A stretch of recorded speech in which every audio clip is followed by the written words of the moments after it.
आज तक्षशिला के परिसर में काफी चहल पहल थी, क्योंकि कुछ प्रतिभागियों की परीक्षा होनी थी। वैसे तो तक्षशिला में हर मास सामान्य रूप से प्रवेश परीक्षाएं होती रहती थी, लेकिन आज चहल पहल ज्यादा इसलिए थी क्योंकि आज की परीक्षा सामान्य नहीं रह गई थी। आज उस छात्र की भी परीक्षा होनी थी जिसको आचार्य चाणक्य चुनकर लाए थे। परीक्षा का नियम यह था कि पहले ज्ञान से जुड़ी परीक्षा होगी और फिर उसके बाद साहस और विवेक की। लेकिन इस बार एक तीसरी परीक्षा भी जोड़ी गई थी, जिसका अंदाजा परीक्षा समिति के सदस्यों के अलावा किसी को नहीं था। चयन समिति के 5 सदस्य आकर अपने आसनों पर बैठ गए, जिसमें आचार्य गजानन भी शामिल थे। पक्षपात न हो इसलिए इस समिति में आचार्य चाणक्य नहीं थे, क्योंकि परीक्षा देने वालों में से चंद्रगुप्त उनका उम्मीदवार था। चंद्रगुप्त को मिलाकर प्रवेश के लिए परीक्षा देने वाले कुल 8 लड़के थे। शिक्षकगण और तक्षशिला के छात्रों और सेवकों ने अपने अपने स्थान ग्रहण कर लिए। सुकेतु बनी सुकन्या और सूरजमल भी आकर एक तरफ बैठ गए। आचार्य चाणक्य भी अन्य शिक्षकों के साथ वहीं मौजूद थे। आज उन्हें रह रहकर धनानंद के दरबार में हुए अपमान का दृश्य याद आ रहा था, क्योंकि आज चंद्रगुप्त के साथ बहुत कुछ दांव पे लगा हुआ था। परीक्षा संचालक ने आगे आकर परीक्षा के शुरू होने की घोषणा की, जिसमें सबसे पहले छात्रों की बुद्धिमत्ता को परखा जाना था। परीक्षा संचालक सभी छात्रों को मैदान के एक तरफ ले गए, जहां अनाज की बोरियों का ढेर रखा हुआ था। उन्होंने छात्रों को संबोधित करते हुए कहा, हर छात्र को अनाज की 10-10 बोरियां दी जाएंगी और आपको आधे प्रहर में ही अपनी 10 बोरियों में मौजूद अनाज को पास के गांव के लोगों में बराबर रूप से बांटना है। लेकिन हाँ, समय का आप सबको विशेष ध्यान रखना है। जो छात्र निर्धारित समय में अपने अनाज की पूरी मात्रा को गांव के लोगों में बराबर बांट देंगे, वो छात्र उत्तीर्ण माने जाएंगे। बिगुल बजते ही आपका समय शुरू हो जाएगा। कुछ ही समय बाद बिगुल बज उठा और साथ में प्रतिभागियों के लिए समय का कांटा भी चल पड़ा। सब छात्रों ने कुछ पल सोचा और अलग अलग दिशाओं में जो भी गांव पास में मिला उसमें पहुंच गए और अपने अपने प्रयास शुरू कर दिए। चंद्रगुप्त एक गांव में पहुंचा और ध्यान से उस गांव का निरीक्षण कर उस गांव के मुखिया के घर पहुंच गया। उसने मुखिया से मिलकर एक सवाल किया, जिसका उत्तर सुन उसके चेहरे पर मुस्कान आ गई। इधर तक्षशिला के मैदान में बैठे चाणक्य चिंतित हो रहे थे, क्योंकि अभी तक चंद्रगुप्त के अनाज के ढेर की एक बोरी भी कम नहीं हुई थी, जबकि बाकी के प्रतिभागी अपनी अपनी युक्ति से कुछ बोरियां गांव पहुंचाने में लगे थे। सुकेतु बनी सुकन्या और सूरजमल भी एक तरफ बैठे परेशान से दिख रहे थे, जबकि आचार्य गजानन बड़ी मन खुश थे, क्योंकि उनको लग रहा था कि चंद्रगुप्त पहले पड़ाव में ही बाहर हो जाएगा। वहीं वीरसेन भी अपने साथी राजकुमारों के साथ बैठा, जैसे चंद्रगुप्त के हारने का इंतजार ही कर रहा था। समय के गुजरने के साथ साथ चाणक्य के माथे पे चिंता की रेखाएं बढ़ती जा रही थी। तभी चंद्रगुप्त मैदान की तरफ आते दिखा, जिसे देख चाणक्य के माथे की शिकन कुछ कम पड़ी। चंद्रगुप्त के पीछे गांव के मुखिया अपने साथ एक बैलगाड़ी लेकर आ रहे थे। चंद्रगुप्त ने तुरंत ही बैलगाड़ी पर अपनी सारी बोरियां रखवा दी और मुखिया बैलगाड़ी के साथ वहां से निकल गए। लेकिन अनाज का बराबर रूप से बांटने का कार्य अभी भी बाकी था। हर छात्र के क्रियाकलाप पे नजर रखने के लिए गुप्त रूप से कुछ सेवक लगाए गए थे, ताकि छात्र की नियति का सही रूप से मूल्यांकन हो सके। चंद्रगुप्त का अनाज का ढेर अब पूरा खाली हो चुका था और साथ में 3 और छात्रों का भी, लेकिन 4 छात्र अभी भी अनाज को बांटने में लगे थे। चंद्रगुप्त मुखिया के साथ गांव की तरफ नहीं गया, जिसे देख वहां मौजूद शिक्षकगण असमंजस में थे, क्योंकि अनाज का उचित रूप से बंटवारा होना भी परीक्षा की शर्त थी। कुछ ही देर में बिगुल बजा, जिससे यह स्पष्ट था कि परीक्षा का निर्धारित समय खत्म हो चुका है। चाणक्य चंद्रगुप्त के चेहरे पर चिंता की जरा सी भी झलक न देख हैरान थे। परीक्षा संचालक ने आगे आकर पहले पड़ाव को पार करने वाले प्रतिभागियों के नामों की घोषणा की, जिसमें 3 ही नाम थे। पहला कुमारिल, दूसरा रत्नाकर और तीसरा चंद्रगुप्त। चंद्रगुप्त का नाम सुन जहां चाणक्य की चिंता एक पल के लिए खत्म हो गई, वहीं आचार्य गजानन और उनके समीप बैठे आचार्य मेघनाथ की त्योरियां चढ़ गई।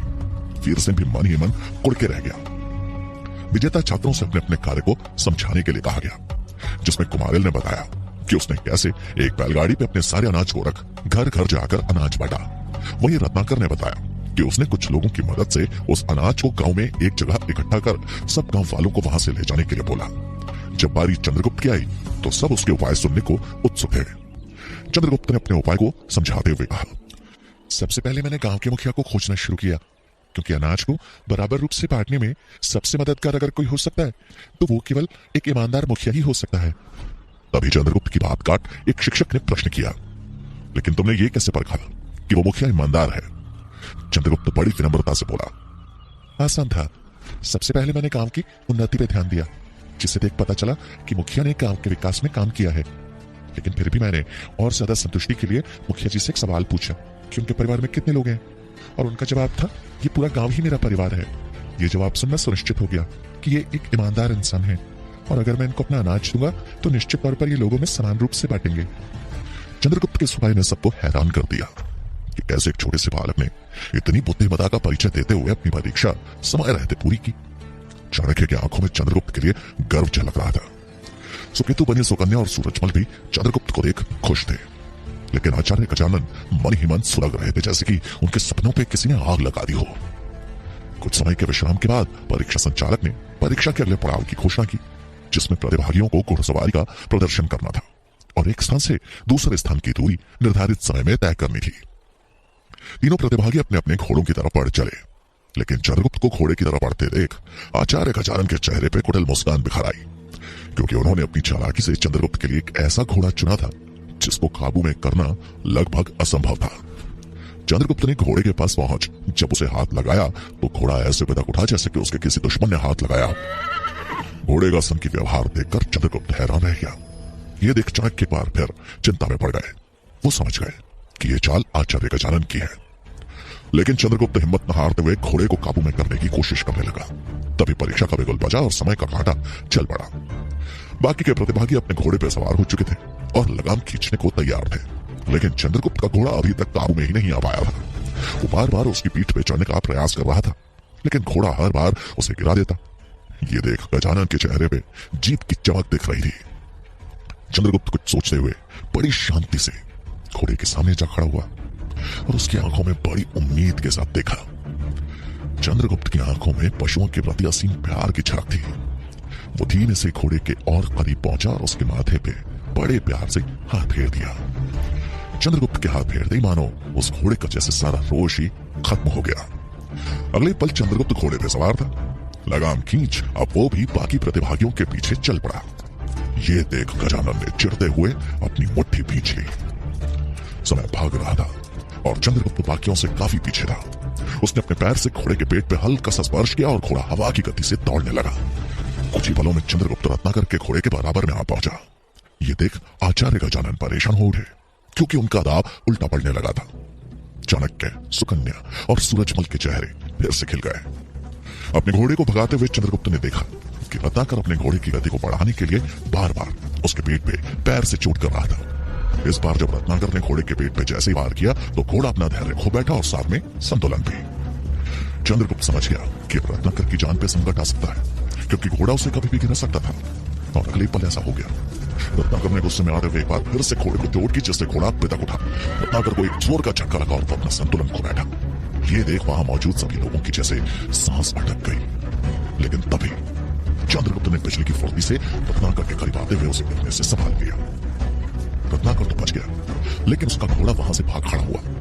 चंद्रगुप्त ने रत्नाकर को बचाने के लिए अपने घोड़े की गति पे विराम लगा दिया, जिसके साथ ही उसके जीतने की उम्मीद में भी विराम लग गया था। ये देख चाणक्य के मुख में निराशा के बादल छा गए, लेकिन गजानन और मेघनाद के चेहरे जीत से खिल उठे। सुकेतु बनी सुकन्या की आंखों में आंसू छलक आए।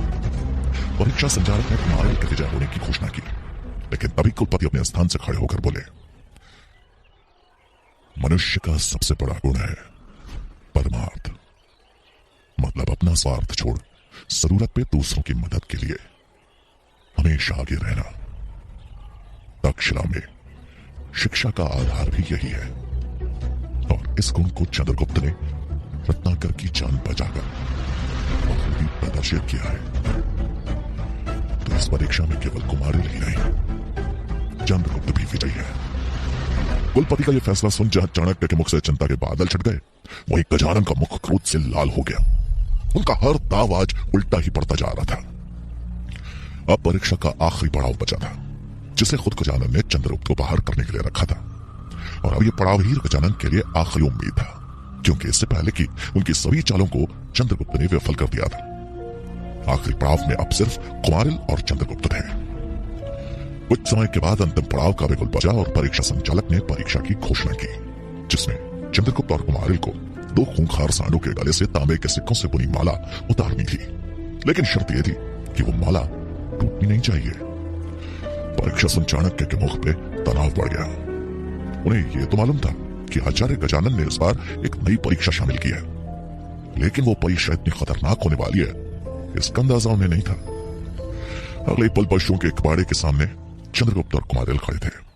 उनकी नजर अंदर गई तो अंदर दो खूंखार सांड जैसे उनके आने का ही इंतजार कर रहे थे। सफेद सांड कुमारिल का था और काले सांड से चंद्रगुप्त को माला उतारनी थी, लेकिन उनका विशालकाय शरीर और नुकीले सींग देखकर दोनों की ही हालत खराब थी। उन दोनों के गले में एक एक तांबे के सिक्कों की माला लटक रही थी जिसे दोनों को निकालना था। वहीं उस बाड़े से कुछ दूर बैठे तक्षशिला के आचार्यगण आश्चर्य में थे कि ये दोनों बालक इस कार्य को कैसे कर पाएंगे। लेकिन एक तरफ बैठे गजानन और मेघनाथ मंद मंद मुस्कुरा रहे थे। परीक्षा शुरू होने का बेरोल बजा और चंद्रगुप्त और कुमारिल तुरंत एक गहरी सांस लेते हुए बाड़े के अंदर प्रवेश कर गए। अंदर प्रवेश करते ही एक सेवक ने बाड़े को बाहर से बंद कर दिया। दोनों के सामने खूंखार सांड अपने नथुने फैलाए उनको घूरे जा रहे थे, और जैसे वो आगे बढ़ने को हुए उनसे पहले ही एक सांड उनकी तरफ दौड़ पड़ा। अपनी तरफ तेजी से आते सांड को देख दोनों घबरा गए, लेकिन उस हमले से बचते हुए दोनों ने एक तरफ छलांग लगा दी। उनकी इस चालाकी ने जैसे सांड को और ज्यादा गुस्सा दिला दिया, और इस बार दोनों सांड उनकी तरफ दौड़े। लेकिन दोनों प्रतिभागियों को सांड से बचना नहीं बल्कि उनके गले में लटक रही माला को उतारना था। अब दोनों ने अपने प्रयास शुरू कर दिए। तभी चंद्रगुप्त ने ध्यान दिया कि उसके वाले यानी काले सांड के गले पे जो माला लटकी है वो इतनी कसी हुई थी कि उसको निकालना लगभग असंभव था, जबकि सफेद सांड के गले में लटक रही माला को आसानी से निकाला जा सकता था। चंद्रगुप्त और चाणक्य दोनों को समझ में आ गया कि ये गजानन का ही काम था, लेकिन चंद्रगुप्त हार मानने वालों में से नहीं था।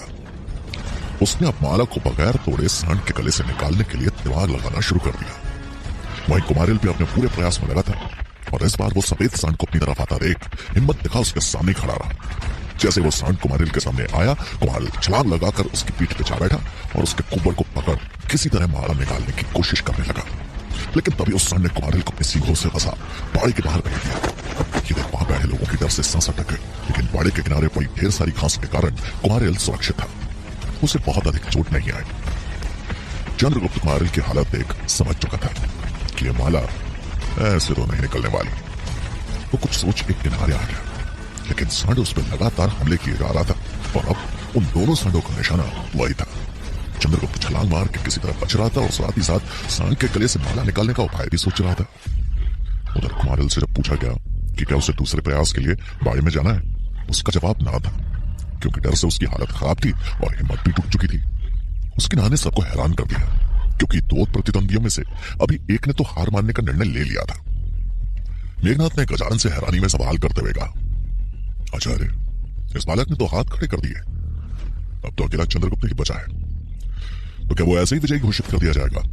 गजानन उनकी तरफ देख दृढ़ता से बोले, नहीं नहीं, परीक्षा में भाग लेना आवश्यक है, नहीं तो परीक्षा ही रद्द कर दी जाएगी।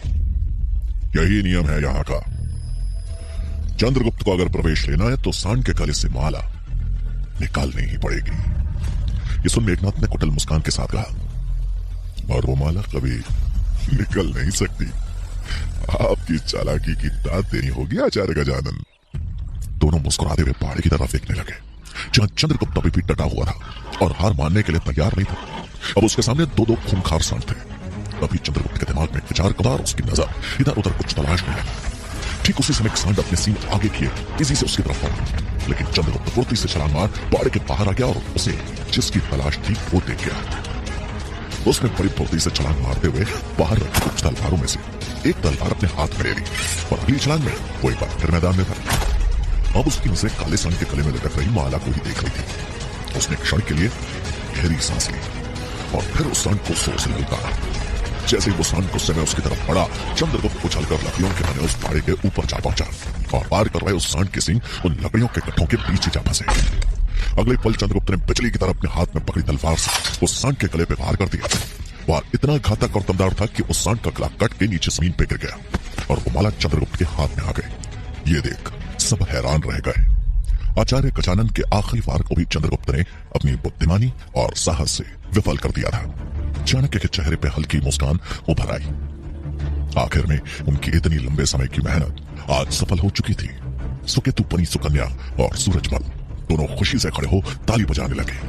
चंद्रगुप्त ने आज वो कर दिखाया था जो शायद ही इस उम्र का कोई बालक कर पाए। तुरंत चंद्रगुप्त के विजयी होने की घोषणा कर दी गई और तक्षशिला में उसका प्रवेश निर्धारित हो गया। जहां एक तरफ चंद्रगुप्त का तक्षशिला में प्रवेश सुनिश्चित होना चाणक्य के लिए एक बड़ी जीत थी, वहीं मगध की राजधानी पाटलिपुत्र में कुछ ऐसा घटित होने वाला था जो चाणक्य के हित में नहीं था। मगध के राज दरबार में आज एक घोर मंत्रणा चल रही थी। राज्य की सुरक्षा व्यवस्था को लेकर रक्षा मंत्री शक्तार अपनी कुछ नई योजनाएं राजा धनानंद के सामने रख रहे थे। दरबार में बाकी मंत्रियों के साथ महामंत्री शंभुनाथ भी मौजूद थे, लेकिन महामंत्री अमात्य का कोई अता पता नहीं था। उनका इस महत्वपूर्ण समय में गायब होना शंभुनाथ को चिंतित कर रहा था। उनके मन में कई नकारात्मक विचार उमड़ रहे थे, क्योंकि पहले कभी ऐसा नहीं हुआ था कि इतने महत्वपूर्ण मुद्दे पे विचार विमर्श के दौरान अमात्य दरबार से गायब हो। मंत्री शक्तार राजा को संबोधित करते हुए बोले, महाराज, मगध पर बाहरी खतरे को देख मेरा एक प्रस्ताव है। अगर आपका आदेश हो तो मगध की सीमा पे हम कुछ गुप्त सैनिक रख सकते हैं, जो सीमा में प्रवेश करने वाले लोगों पे एक आम नागरिक बनकर अपनी पैनी नजर रख सके। इससे हमारी सुरक्षा व्यवस्था और दृढ़ हो सकती है, क्योंकि महाराज, मगध जैसे जैसे अपनी सीमा का विस्तार कर रहा है, उसकी तरफ बाहरी खतरे का संकट भी बढ़ता जा रहा है। बाहरी संकट के लिए सीमा विस्तार को दोषी ठहराना उचित नहीं है मंत्री शक्तार। उसे तो आंतरिक आमंत्रण मिला हुआ है। अमात्य की आवाज पूरे दरबार में गूंजी, जिसे सुन वहां मौजूद सभी मंत्रीगण अचंभित हो गए। मंत्री शंभुनाथ भी यह सुन चौंक से गए। मंत्री शक्तार पीछे मुड़े तो सामने अमात्य खड़े थे। उन्होंने अभी अभी दरबार में प्रवेश किया था। उनके हाथ में एक पत्र था।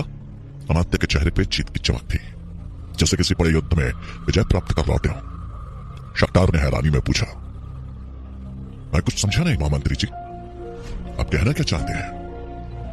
अमात्य ने आगे आकर राजा धनानंद का अभिवादन किया और फिर शक्तार की तरफ देखते हुए बोले, मैं कहने वाला कौन होता हूं? जो भी कहेगा ये निमंत्रण पत्र कहेगा। और ये बोलते हुए उन्होंने हाथ में पकड़ा हुआ पत्र आगे बढ़ राजा धनानंद को पकड़ा दिया। राजा धनानंद भी हैरान थे कि आखिर अमात्य आज कौन सा सच उजागर करने वाले थे। अमात्य का चेहरा देख शंभुनाथ मन ही मन घबराने लगे। उन्हें समझ में आने लगा था कि अमात्य जरूर कोई नई बाजी सोच के आए, और वो हो ना हो ये बाजी उनके या फिर शक्तार के खिलाफ ही होगी। धनानंद ने वो पत्र खोला और पढ़ना शुरू किया। उस पत्र में सिकंदर के दूत ने मंत्री शक्तार को भोजन के लिए आमंत्रित किया था, और नीचे यूनानी मोहर चमक रही थी। सामने कुटिल मुस्कान लिया अमात्य बोले, महाराज, रक्षा मंत्री ही हमारे राज्य की सुरक्षा पे संकट बन मंडरा रहे हैं। ये सुन वहीं पास खड़े शक्तार के होश उड़ गए। उन्हें अंदर ही अंदर समझ आ गया कि अमात्य ने जरूर कोई बड़ी चाल चली है। पीछे बैठे शंभुनाथ भी अचंभित थे और चिंता की रेखाएं उनके माथे पे उभरने लगी थी। अमात्य शक्तार की तरफ देखते हुए बोले, तो अच्छा हुआ कि ये पत्र मेरे हाथ लग गया, नहीं तो मगध का सौदा करने के लिए सिकंदर से हाथ मिला ही लिया था मंत्री शक्तार ने। ये क्या कह रहे हैं महामंत्री जी आप? भला मैं और अपने मगध का सौदा? आप मेरी निष्ठा पे सवाल खड़े कर रहे हैं। मंत्री शक्तार ने अपने बचाव में भड़कते हुए कहा। तभी राजा धनानंद ने उनकी बातों को काटते हुए कठोर स्वर में पूछा, महामंत्री जी, आपको यह पत्र कहां से प्राप्त हुआ? अमात्य ने उत्तर देते हुए कहा, महाराज, मंत्री शक्तार के कक्ष से। पहले मुझे शक हुआ, और फिर जब मैंने उनके कक्ष की तलाशी का आदेश दिया तो मुझे ये विश्वासघाती पत्र प्राप्त हुआ। ये सुन धनानंद का पारा पड़ने लगा। शक्तार ने राजा धनानंद की तरफ देख हाथ जोड़ते हुए कहा, महाराज, मैं ऐसा कभी नहीं कर सकता। ये जरूर मुझे फंसाने की कोई साजिश है। शक्तार की बात सुन राजा धनानंद चिल्लाया और उन्हें पत्र दिखाते हुए बोला, साजिश तो तूने रची है इस गद्दी को हथियाने की, और उस साजिश का प्रमाण है ये पत्र। सैनिकों, बंदी बना लो इस देशद्रोही को। इसने अपने देश को बेचने की कोशिश की है। आदेश मिलते ही कुछ सैनिकों ने शक्तार को तुरंत अपनी गिरफ्त में ले लिया। महाराज, मैंने ऐसा कुछ नहीं किया। ये जरूर मेरे खिलाफ कोई साजिश है। मैं अपने देश से गद्दारी नहीं कर सकता। शक्तार चिल्ला रहे थे, लेकिन धनानंद कुछ ऐसे अभी कुछ सुनना ही नहीं था। ये सब देख शंभुनाथ की से सांस अटक गई थी। वो समझ चुके थे कि अमात्य शक्तार के खिलाफ बहुत बड़ा दाव खेल गए हैं। लेकर जाओ उस देशद्रोही को और काल कोठरी में डाल दो। धनानंद ने गुस्से में चिल्लाते हुए कहा। सैनिक तुरंत ही शक्तार को घसीटते हुए दरबार से बाहर निकल गए। शक्तार अमात्य की गहरी साजिश का शिकार बन चुके थे, जिसका बीच उनके दिमाग में उस वैश्या ने बोया था। अमात्य के चेहरे पर एक विजयी मुस्कान थी, और अब उनके निशाने पर मंत्री शंभुनाथ थे। जहां एक और तक्षशिला में चाणक्य को जीत का सुख मिला था, वहीं मगध में उनकी योजना की नींव का एक पाया टूट चुका था, जिसका परिणाम भविष्य में बहुत घातक होने वाला था।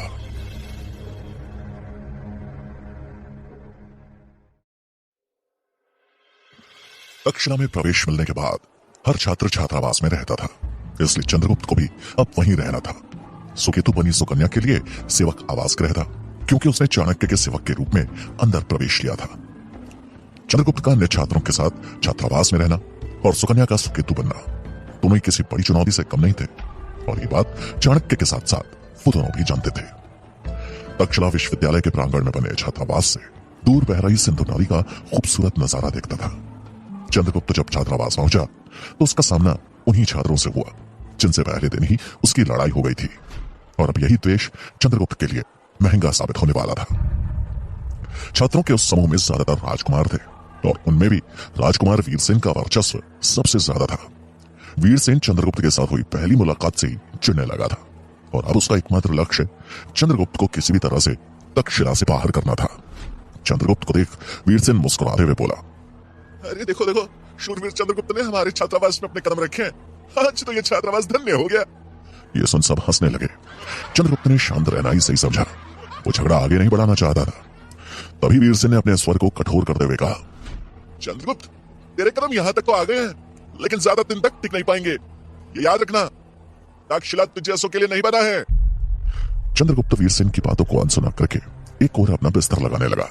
ये देखो, उनमें से एक राजकुमार चिल्लाते हुए बोला, वो स्थान हम लोग यानी राजकुमारों के सोने के लिए है, तो अपना बिस्तर कहीं और लगा। ये सुन चंद्रगुप्त ने शांति से अपना बिस्तर मोड़ा और उसे ले छात्रावास के कोने में जा पहुंचा। वो किनारा खिड़की के पास था, जहां से ठंडी हवा अंदर की ओर बहती थी। उसको वहां बिस्तर लगाता देख वीरसेन और उसके साथियों के चेहरे पर एक कुटिल मुस्कान उभर आई। रात का दूसरा प्रहर शुरू हो चुका था और चंद्रगुप्त गहरी नींद में सो रहा था कि तभी वीरसेन अपने साथी छात्र के साथ दबे पांव उसके पास आ पहुंचा। वीरसेन ने बिना आवाज की एक खिड़की खोल दी और उसके साथी ने बड़ी सफाई से चंद्रगुप्त का कंबल खींच लिया। कुछ ही समय में ठंड ने अपना असर दिखाना शुरू किया। चंद्रगुप्त को जोरों की ठंड महसूस होने लगी और उसकी नींद खुल गई। अपने पास से कंबल गायब और खिड़की खोली देख उसे समझ आ गया कि यह उसे परेशान करने के लिए किया गया है। चंद्रगुप्त ने झट से खिड़की तो बंद कर दी, लेकिन ठंड इतनी थी कि कंबल के बिना गुजारा संभव नहीं था। उसे समझ में नहीं आ रहा था कि अब इस अंधेरे में अपना कंबल खोजे तो खोजे कहां। उसने बगैर कंबल के ही सोने का निर्णय लिया, लेकिन जैसे उसकी आंख लगती कोई ना कोई खिड़की खोल के चला जाता। यह खेल रात भर चलता रहा और जब सवेरे उठने का समय हुआ तो चंद्रगुप्त की आंख लग गई और इस बार वीरसेन ने जानबूझकर उसको एक गर्म कंबल से ढक दिया, जिसकी गर्माहट में चंद्रगुप्त एक गहरी नींद में सो गया। कुछ समय बाद जब अचानक चंद्रगुप्त की आंख खुली तो उसे आज तक्षशिला में अपनी पहली कक्षा के लिए देर हो चुकी थी। वो किसी तरह जल्दी से तैयार होकर कक्ष में पहुंचा, जहां आचार्य चाणक्य स्वयं राजनीति विज्ञान का पाठ पढ़ा रहे थे। चंद्रगुप्त जैसी कक्षा में प्रवेश करने को हुआ, चाणक्य ने उसे द्वार पर रोक दिया और कठोर स्वर में बोले, मेरी कक्षा में देर से आने वालों के लिए कोई स्थान नहीं है। ये देख वीरसेन और अन्य छात्रों के चेहरे खुशी से खिल गए। चंद्रगुप्त ने अपने बचाव में बड़ी विनम्रता और घबराहट के साथ कहा, क्षमा करें आचार्य, वो मैं। लेकिन चाणक्य ने उसकी बात काट दी और क्रोधित हो बोले, क्षमा नहीं, दंड मिलेगा तुम्हें। समय का महत्व क्या होता है तुम्हें यह समझाना जरूरी है। चंद्रगुप्त आचार्य को बताना चाहता था कि उसे किस वजह से देर हुई, लेकिन चाणक्य इतने क्रोधित थे कि उसने चुप रहना ही ठीक समझा। चंद्रगुप्त का उतरा हुआ चेहरा देख वीरसेन और अन्य छात्र मंद मंद मुस्कुरा रहे थे। कुछ सोचते हुए चाणक्य बोले, तुमने जितनी देर मेरी कक्षा में आने में की है, ठीक उतने ही समय के लिए मेरा पाठ खत्म होने के बाद तुम्हें यहां बैठना पड़ेगा, वो भी अकेले। चंद्रगुप्त को शुरुआत में तो यह दंड कुछ समझ नहीं आया, लेकिन जब आचार्य चाणक्य का पाठ खत्म हुआ और सभी छात्र वहां से निकलकर युद्ध कला की कक्षा के लिए जाने लगे, तब उसे आभास हुआ कि आचार्य चाणक्य ने उसे रोक आगे होने वाली कक्षा में भी देर से पहुंचने की सजा दे दी है। वो परेशान हो उठा, लेकिन आज्ञा तो आज्ञा थी। वीरसेन और उसके साथी राजकुमार चंद्रगुप्त की तरफ देख एक कुटिल मुस्कान के साथ एक एक कर वहां से निकल गए। वो जानते थे कि इसके बाद युद्ध कला की कक्षा शुरू होनी है, जिसका पाठ पढ़ाने वाले आचार्य श्वेतांक अपनी कक्षा में देर से आने वालों को कठोर से कठोर दंड देते हैं, ताकि दोबारा उनकी कक्षा में कोई देरी से आने का साहस न कर सके। आचार्य श्वेतांक युद्ध कला सिखाने में पारंगत थे, लेकिन उनके जैसा सख्त स्वभाव का शिक्षक पूरे तक्षशिला में नहीं था। दंड का समय पूरा होते ही चंद्रगुप्त भागते हुए युद्ध कला की कक्षा में पहुंचा, जहां आचार्य श्वेतांक लगभग अपना पहला पाठ खत्म कर चुके थे। एक छात्र को पहले ही दिन देर से आता देख उनकी त्योरियां चढ़ गई, जिसे देख पीछे बैठे वीरसेन और उसके साथी मंद मंद मुस्कुराने लगे। आचार्य श्वेतांक ने चंद्रगुप्त को कक्षा के द्वार पे रोकते हुए गुस्से में कहा, वहीं रुक जाओ। मेरी कक्षा में देर से आने का साहस भी कैसे किया तुमने? क्या नाम है तुम्हारा? चंद्रगुप्त ने डरते हुए तभी आवाज में कहा, क्षमा करें आचार्य, मेरा नाम चंद्रगुप्त है और आज यहां मेरा पहला दिन है। आचार्य श्वेतांक भड़कते हुए बोले, आज पहला दिन है और पहले ही दिन देरी? समय का कोई मोल है या नहीं? तुमने जो किया है उसका दंड तुमको अवश्य मिलेगा। तुम आज पूरे दिन शस्त्रागार में गर्म लोहा पीटने का काम करोगे। तुम जैसे दुष्ट छात्रों को समय की कीमत सिखाने का यही उचित तरीका है। यह सुन चंद्रगुप्त मायूस हो गया। तक्षशिला में उसका पहला दिन ही इतना बुरा हो जाएगा, उसने कभी स्वप्न में भी नहीं सोचा था। वो वहीं चिंतित सा खड़ा रहा। उसकी हालत देख वीरसेन और उसके साथी मुस्कुरा रहे थे। चंद्रगुप्त को ऐसे खड़ा देख आचार्य भड़कते हुए बोले, यहां खड़े रहने से दंड कम नहीं हो जाएगा। तुम अभी मेरे शिक्षक से परिचित नहीं हो, लेकिन शीघ्र ही हो जाओगे। दुखी मन से चंद्रगुप्त शस्त्रागार जा पहुंचा, जहां गर्म लोहे को पीट कर शस्त्र बनाए जा रहे थे। ये शस्त्र किसी व्यापार के लिए नहीं, बल्कि तक्षशिला में छात्रों के प्रशिक्षण के लिए तैयार किए जाते थे। दंड के रूप में अब चंद्रगुप्त ने आग में जल रहे लोहे को पीटने का काम शुरू कर दिया। लोहे पे लगी हर चोट जैसे उसके अंदर एक चोट पैदा कर रही थी। उसे पछतावा हो रहा था कि वो सुबह क्यों सो गया, क्यों उसकी समय पे आंख नहीं खुली। वो जानता था कि यह सब किसका किया जा रहा है, लेकिन वो भी यहाँ के पुराने छात्रों से लड़ नहीं सकता था। वो नहीं चाहता था कि उसकी एक गलती का हर्जाना उसको यहां से निष्कासित किया जाना बने। इन्हीं सवालों में उलझ वो लगातार काम करता रहा। दिन के तीसरे प्रहर में जब सभी छात्रों की कक्षाएं समाप्त हो गई, तब वीरसेन और उसके कुछ साथी चंद्रगुप्त का मजाक उड़ाने शस्त्रागार आ पहुंचे।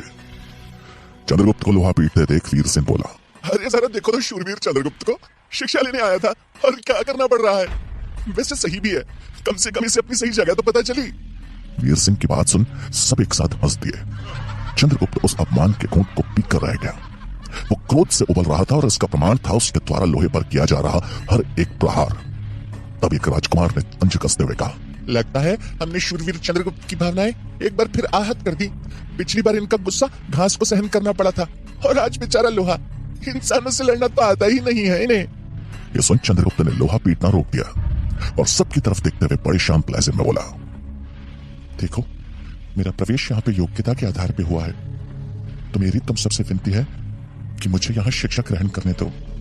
यह सुन वीरसेन त्योरियां चढ़ाते हुए बोला, कौन कहता है कि तू यहाँ के योग्य है? वो तो आचार्य चाणक्य लाना चाहते थे तुझे, इसलिए तू यहाँ तक पहुंच पाया है। नहीं तो तुझे कोई अपने घर में प्रवेश न दे, तक्षशिला तो बहुत दूर की बात है। ये सुन वीरसेन के साथ मौजूद सब साथी हंसने लगे। चंद्रगुप्त का गुस्से से पारा बढ़ने लगा। इससे पहले की बात आगे बढ़ती तभी वहां शस्त्रागार के प्रमुख आ पहुंचे और उन सबको तुरंत वहां से जाने को कह दिया। उसके बाद उन्होंने चंद्रगुप्त को काम करने का सख्त आदेश दिया और चले गए। चंद्रगुप्त निराश होकर फिर से वहां लोहा पीटने में लग गया। जहां चंद्रगुप्त पुराने छात्रों के उत्पीड़न से परेशान था, वहीं उसके प्रवेश के बाद अब आचार्य चाणक्य को मगध में अपने कार्य को आगे बढ़ाने की चिंता सताने लगी थी। उनकी चिंता का हल मगध पहुंच के ही संभव था। इसलिए मगध निकलने की अनुमति लेने के लिए वो कुलपति से मिलने उनके कक्ष में पहुंचे और उन्हें प्रणाम कर बोले, कुलपति महोदय, मुझे एक आवश्यक विषय पे आपसे कुछ बात करनी है।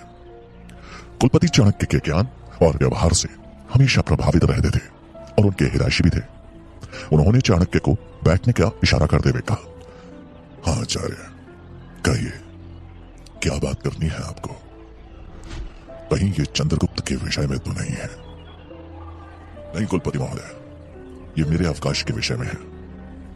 मुझे कुछ दिनों के लिए मगध की यात्रा पे निकलना है। यह सुन कुलपति हैरानी भरे स्वर में बोले, मगध? आचार्य, क्या आप भूल रहे हैं कि वहां जाना आपके लिए कितना खतरनाक हो सकता है? आपकी जान पे संकट आ सकता है। वहां आपने धनानंद जैसे खूंखार भेड़िए से शत्रुता मोल ली है और अब आप उसी की गुफा में जाना चाहते हैं। आपकी चिंता मैं समझ सकता हूं कुलपति महोदय, लेकिन मेरी चिंता भी खुद की सुरक्षा से ज्यादा बड़ी है। मेरी चिंता भारतवर्ष को लेकर है। जिस हिसाब से राजा धनानंद मगध को चला रहा है, वो दिन दूर नहीं जब सिकंदर उसकी गद्दी को छीन मगध पे अपना कब्जा जमा लेगा, और मैं ऐसा कभी नहीं होने देना चाहता। इसीलिए मुझे कुछ ऐसी योजनाओं पे काम करना है जिससे मैं अपने देश को, अपने लोगों को बाहरी ताकतों से सुरक्षित कर सकूं।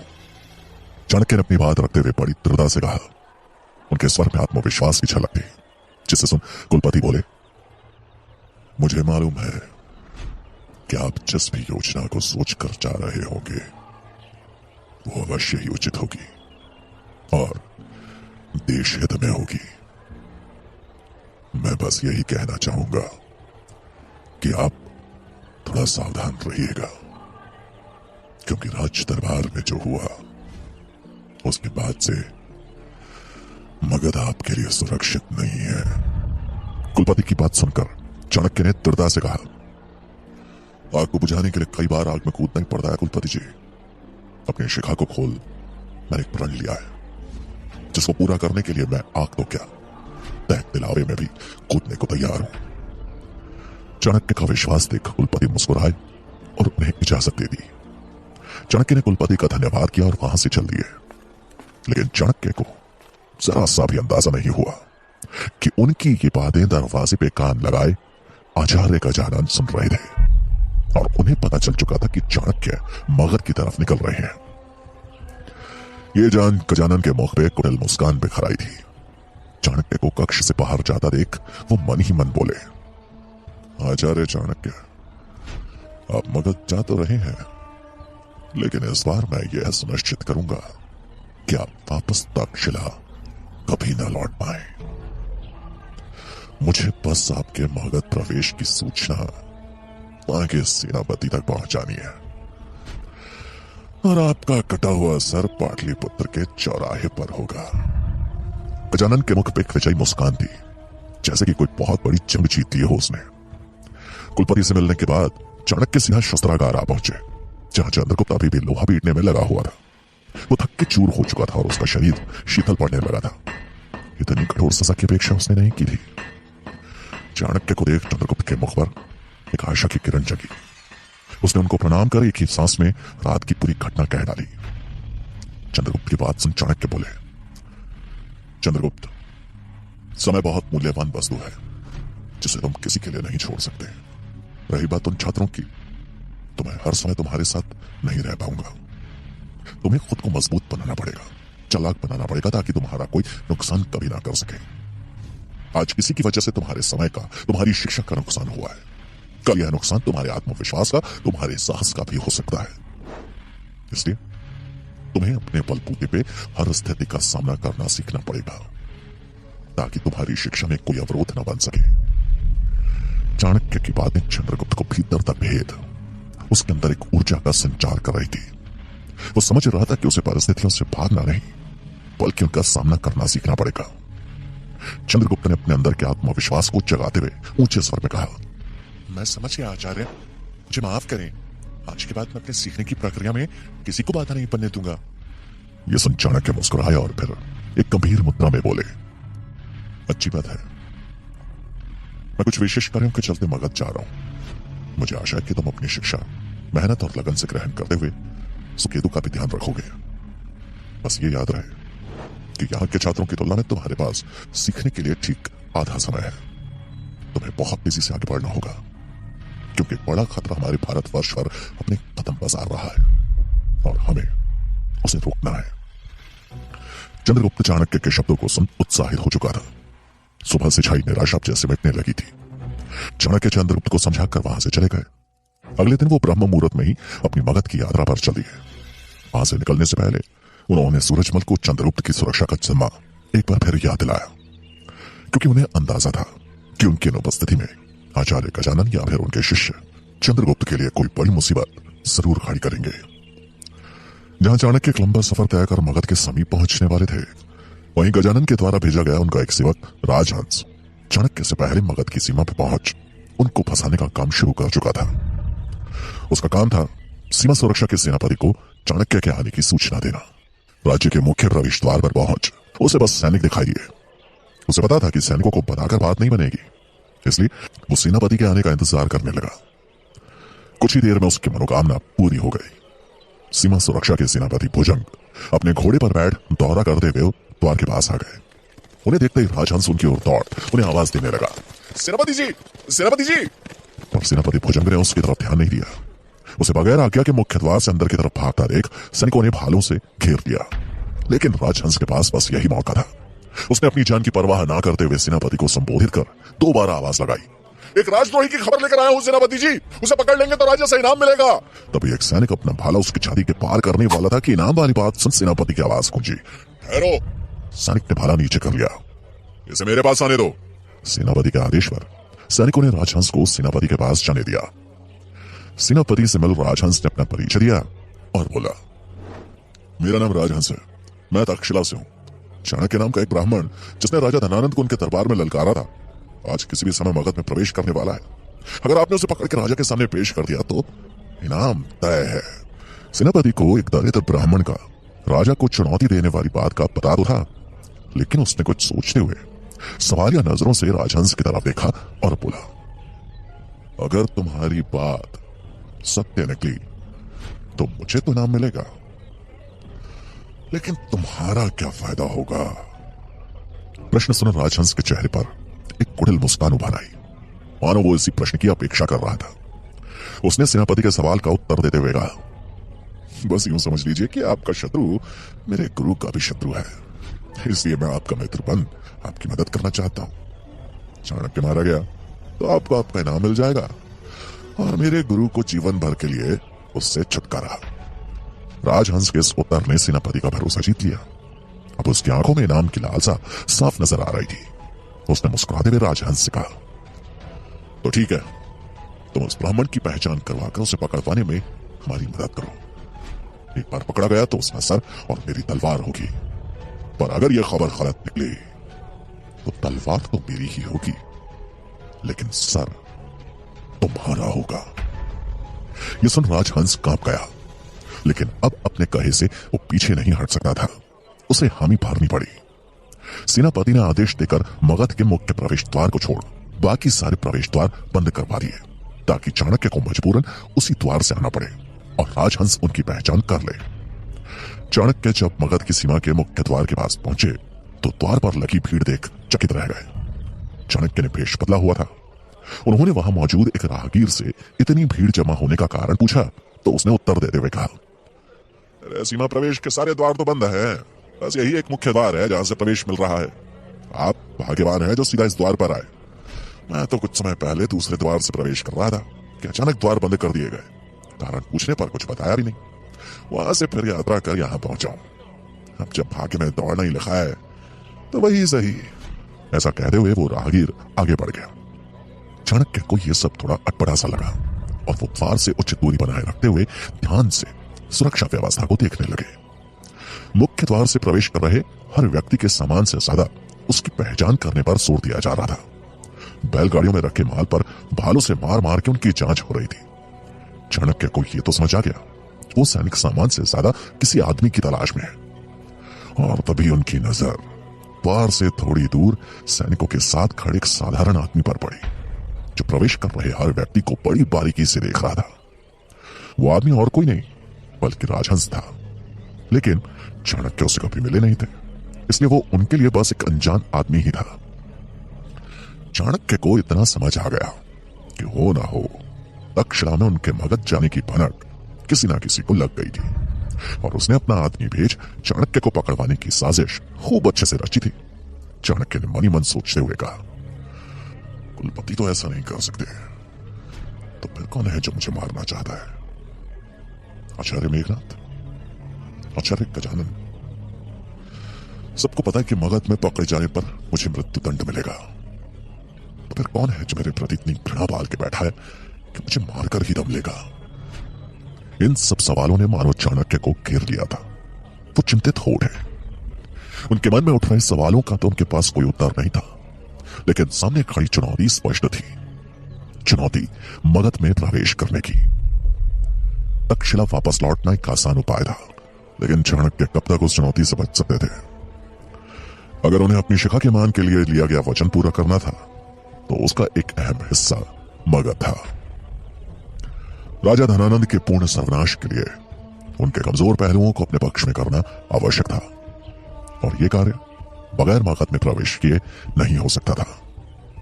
अब सवाल यह था कि मगध में प्रवेश कैसे किया जाए, क्योंकि पकड़े जाने के अंजाम को चाणक्य बखूबी जानते थे, और वो था सर काट कर उनकी मृत्यु।